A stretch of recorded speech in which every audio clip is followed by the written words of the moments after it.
Okay, welcome to another edition of Fantasy Dream Homes. Gonna switch it up a little bit here. I'm gonna try and do a little less talking because I really don't think you want to hear me. And besides, how much can I say about like a closet? There's so many photos that are really not adding a lot of value to the presentation, so I'd rather sort of remain silent.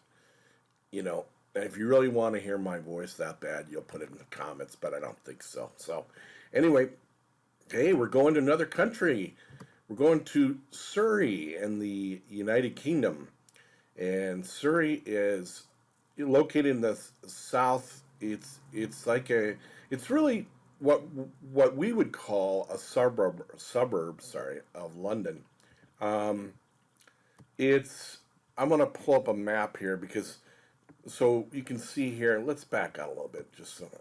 And by the way, that's a defect right there. What you just saw in Google Earth. I hate it when it does that, and I can't believe they haven't fixed that glitch by now.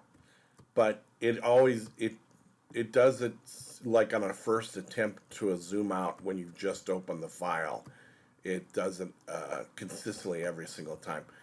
Okay, so here we have merry old England or the United Kingdom, and um, so London is over here in the southeastern part of the country, and Surrey is a southwestern, what I would call a suburb, but I'm sure that in England they don't call them suburbs. And please feel free to educate me in the comments. About 1.2 million people in Surrey, and let me pull up my map view because it's a little bit more defining here. Okay, so here we go. And everything in the red border is going to be Surrey. And there you see London right there. About 1.2 million people. It has some of the highest property values in England and also has the highest cost of living. Also has the highest percentage of woodland, wooded area, forestry, and that kind of thing. And that's I'm pulling that right out of Wikipedia, by the way. It sounds like a absolutely beautiful area. It sounds like the kind of area if I lived in England, that's kind of where I like. I'm more of a country person than a city person. So Surrey sounds very beautiful to me and sounds like a place I want to visit. A couple of other interesting facts about Surrey: it has 4 race course horses for horse racing, and it has over 100. Now I just couldn't believe this when I read this. It has over 140 golf courses. Are you kidding me? Is that for real? They like their golf in Surrey. So, if you're a golf nut in the world, maybe you should take a hard look at going to Surrey. Um, okay, so the other thing I'll recommend here that we before we get into looking at the houses is this Visit Surrey website, visitsurrey.com. It is going to have. I've been through their website. It's a pretty good website. It has pretty much everything you want to see and do in Surrey, places to eat and museums to go to. And we just saw a view of the one of the air museums. Um, I've never been in a Concord. It'd be really cool to walk through one, and but there are lots of sites and things to see in Surrey. So I recommend going to visitsurrey.com. The website today we're going to be using is called onthemarket.com, and I always kind of struggle when I visit different countries trying to figure out which real estate website to use. This one was pretty good, so we're going to dive right in right away. Okay, so here we have house number 1, and it's going for about £9 million, and I'll put the conversions here for the other currencies of the world. Um, I, I do like to state from time to time that these currencies, when I list the values, it is subject to change, and it's subject to change by the minute. So you don't want to put too much stock in, but they're pretty accurate for what you're seeing here. So um, anyway, the square footage for this property was not listed, which I found both concerning and annoying because as a buyer, I want to know how big the interior is.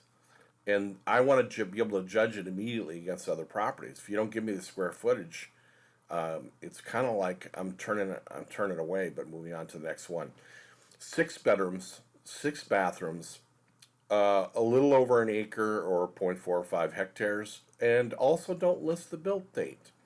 Now, I think that's probably pretty common in the United Kingdom not to list the build date because I'm guessing for a lot of buyers that's just really not that important. Here in the United States, it is because we don't have a lot of predominantly historical buildings that you would find in other countries of the world. So everything is going to be typically built within the last 100 to 150 years. Only on the East Coast are you going to find very old properties. But once you get, especially west of the Mississippi, everything was going to be built within the last 100 years. So in general, certainly there are exceptions when you get into the downtown areas of communities that have been around for a long time. So I'll just read the description. Spread over 3 floors, the entrance hall leads to all 6 principal ground floor reception rooms with 3.5 meter ceilings and high doors. The master suite has 2 dressing rooms, each with their own bathroom. That's good. There are 3 further bedroom suites, and on the first floor, and 2 bedroom suites on the third floor, together with a sizable sitting area. To the rear of the property, the majority of the reception rooms have French doors opening onto the terrace with lawns beyond. There are a wide range of mature and well-established shrubs and trees surrounding the property, that's awesome. Provide an excellent degree of privacy and seclusion. Cool. I think that's always a plus. The property also has an indoor swimming pool with changing room and plant room, triple garage, and staff accommodation above the garage. Okay, sounds like a pretty cool place. And and unfortunately, I can't make this picture any larger. Can I? There we go. Okay, and there's an exterior shot.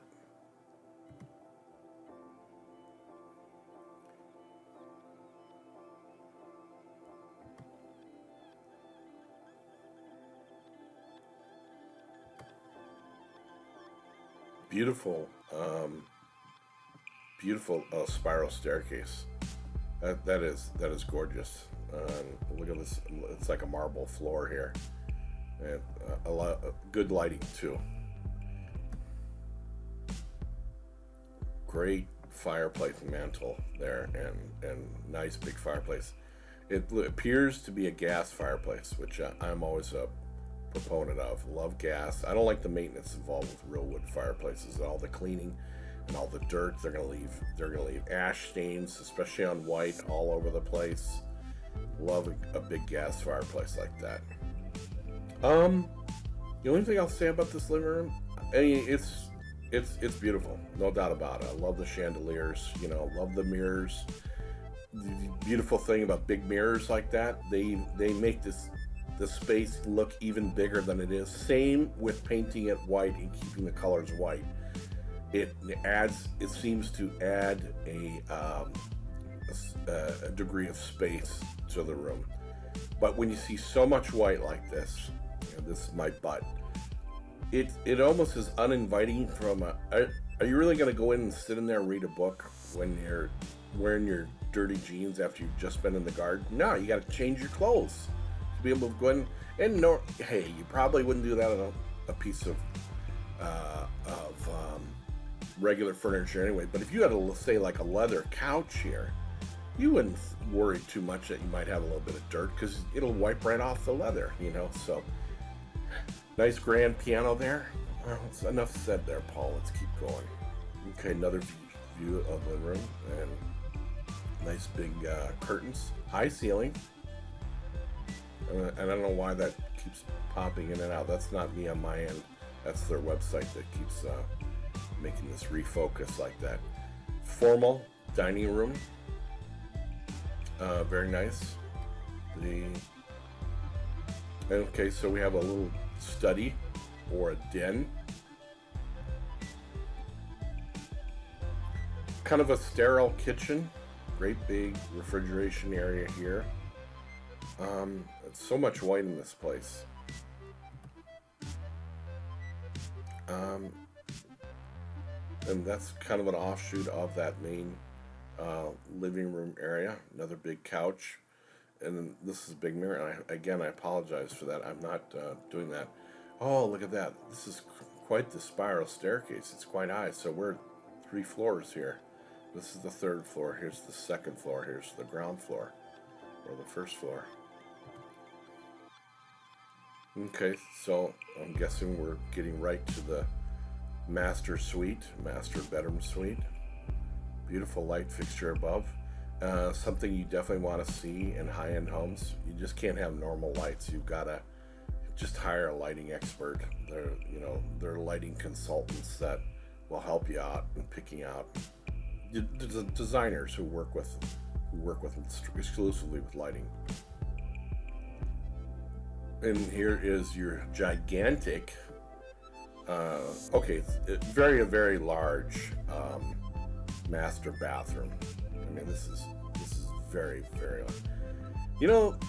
And they're putting this marble all over the place. Do you really want marble floor in a bathroom? I mean, I always think about trip hazards and slipping.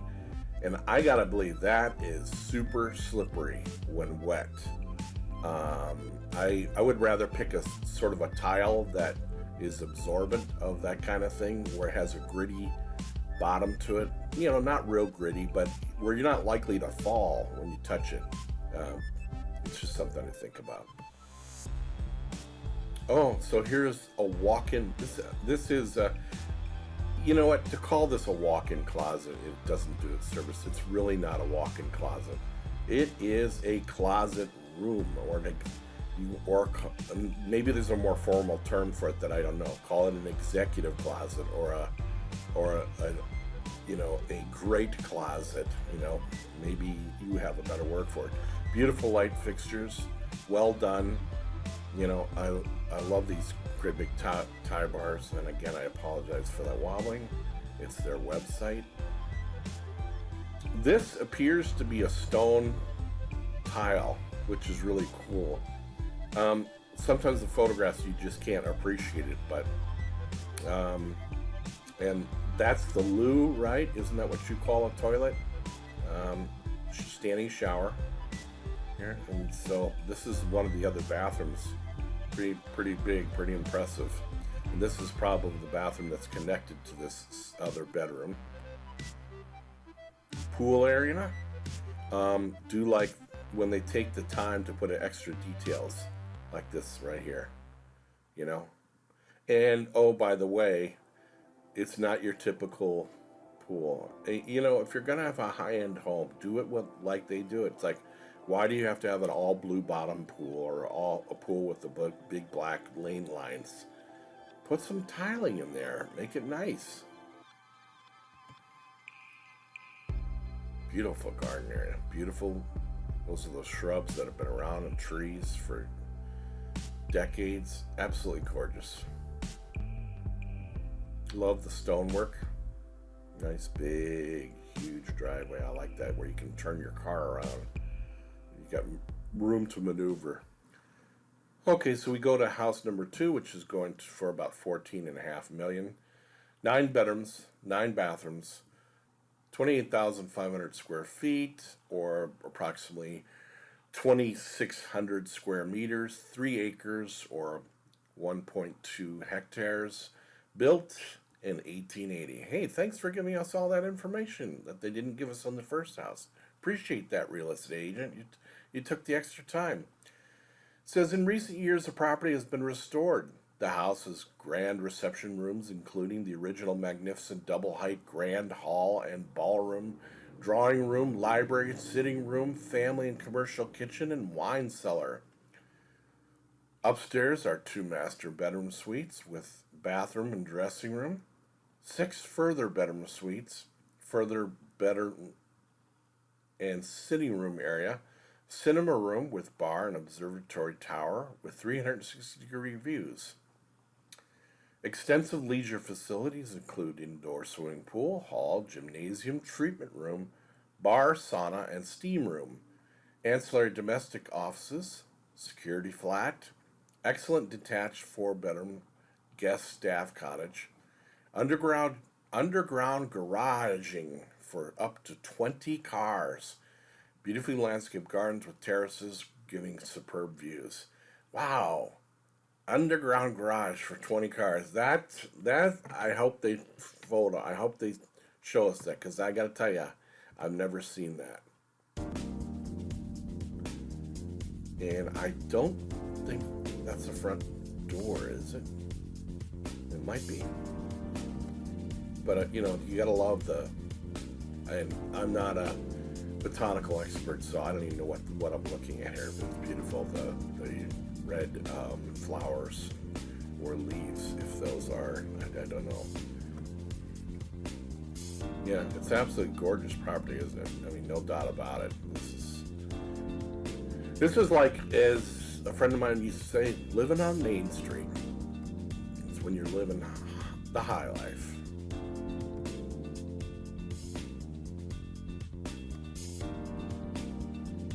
Wow, love the flooring, parquet to style flooring, beautiful with it's kind of what I like to see, and instead of just an all wood floor,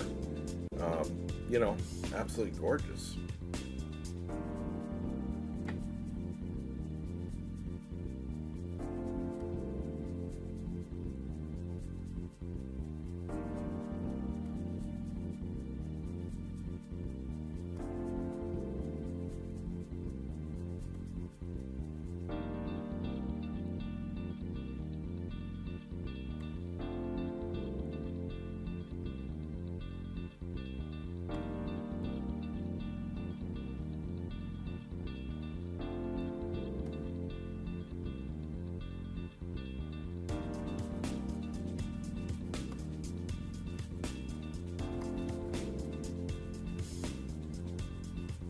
Wow.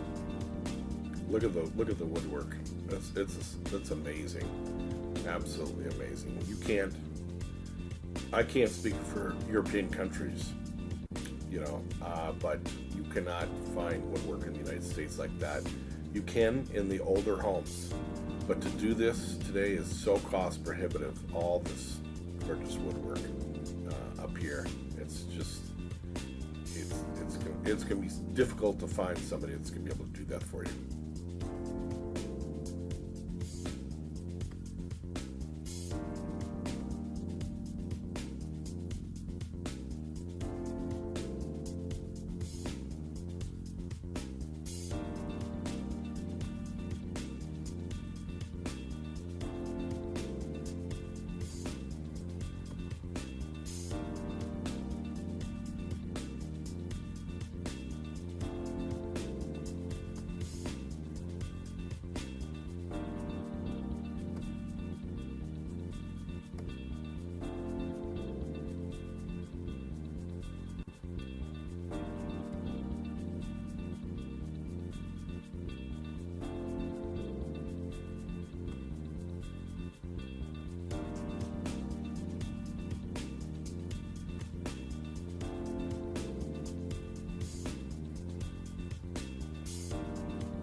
Okay, I have to stop and comment here. I just am not a fan of this color at all. This is so much brown going on here. I'm. Let me know in the comments. Maybe you don't even agree with me.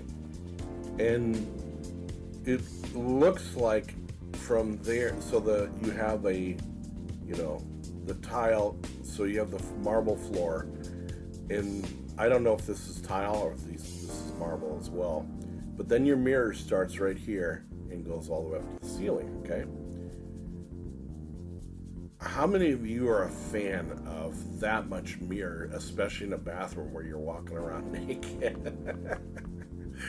Not moi.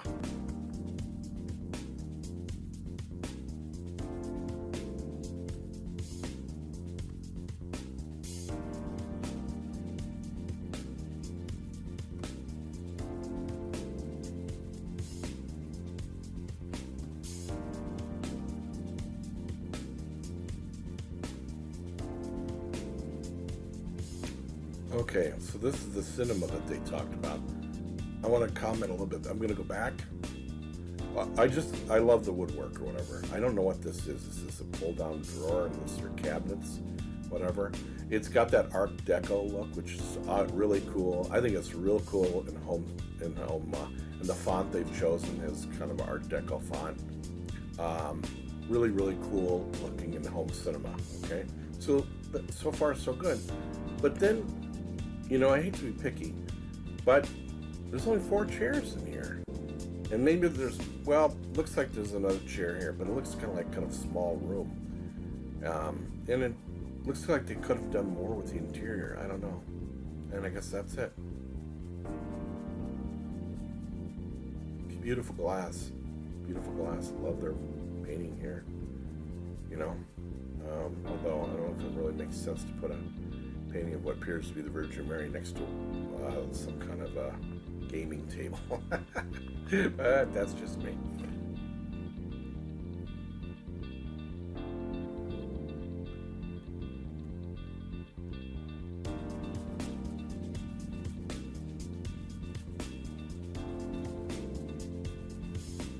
Oh, so you know what this is? This is what they were talking about earlier in the home description at the observatory tower with 360-degree views. It's kind of cool. I hope they give us another picture. Of course they don't. And this we also read about is the commercial kitchen.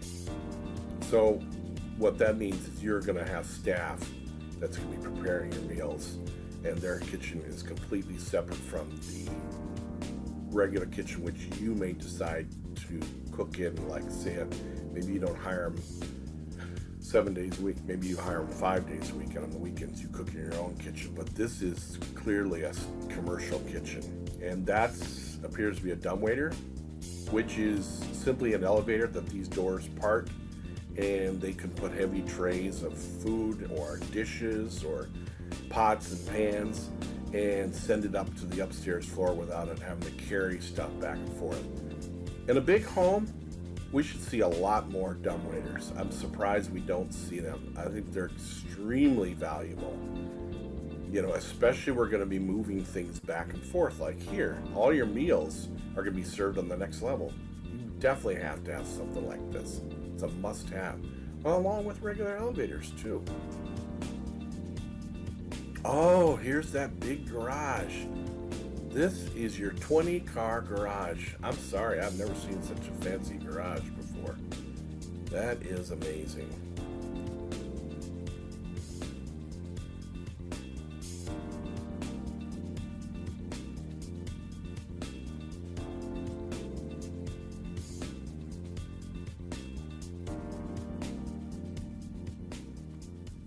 Well, we're back to square one, and that was our second fantasy dream home. And have to let us know what you thought, which house you liked, what you did like, what you didn't like, and I hope you enjoyed this newer way of looking at fantasy dream homes.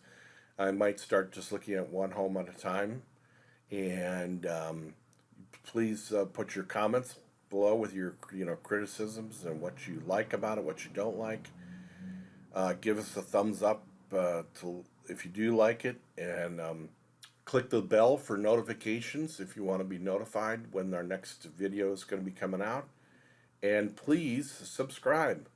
We're trying to make this into a great channel that can help all of us. I'm going to try to make more videos to offer helpful tips for owning your own fantasy dream home. So keep smiling, keep watching, and we'll see you next time. Thanks for watching. Bye-bye.